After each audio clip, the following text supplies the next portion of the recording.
This is a long overdue video for Karen on how I crop my agility photos. When I'm setting, let's back up a bit first and talk about real quick how I set them up. For me, with this image, I probably would have chosen to keep both jump standards fully in the frame.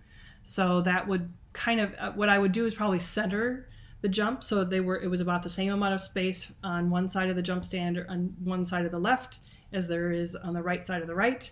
And then because that would make the visual weight make sense in this. We're not centering the jump, we are distributing the visual weight correctly in the image. So with that said, obviously this is not composed that way, so that's fine.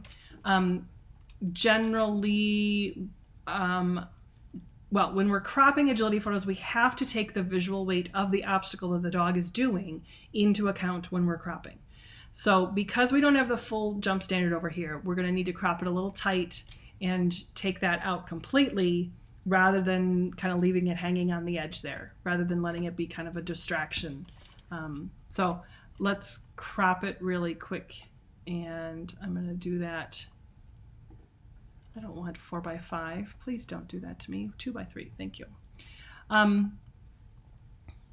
So now, if we were only looking at the dog, we would put the dog over here a little more on the left because it's looking to the right. But what that does is it puts all of the visual weight of this jump standard right in the middle of the frame. And that becomes a distraction because it's not negative space. It is not neutral. It's not something you can just ignore. It is an integral part of the image. So rather than doing that, if you move it so that the dog, so that you, in this case, the center line is going to go kind of right down between the two of them. And then you've got your visual mass. I know it's kind of in the center, but it works better because then we've got weight on the right side that balances out the weight on the left, and it isn't really centered. So the dog is above the midline. That's good. This to me is a balanced image in the 2x3 aspect ratio. Moving it so that the dog is more on the left is not.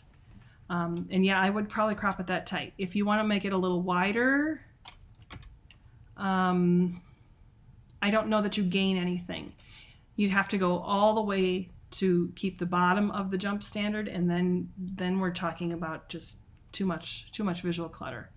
So I would take it up above the numbers, and I'm not looking at the background at all. I'm just looking at, because that's far enough back and blurry enough, and it's kind of universally multicolored.